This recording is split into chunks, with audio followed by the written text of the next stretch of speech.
माझं नाव श्री. मी हा नैसर्गिक रंग फुलांपासून बनवला आहे.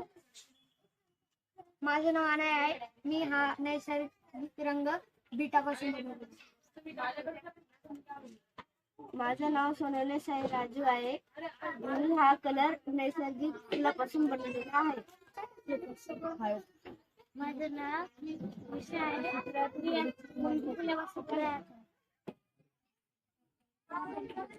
माझं नाव श्रीनिवास आहे. मी हा रंग नैसर्गिक फुलापासून बनवला आहे. माझं नाव शेरू आहे. मी फुलापासून कलर बनवतो.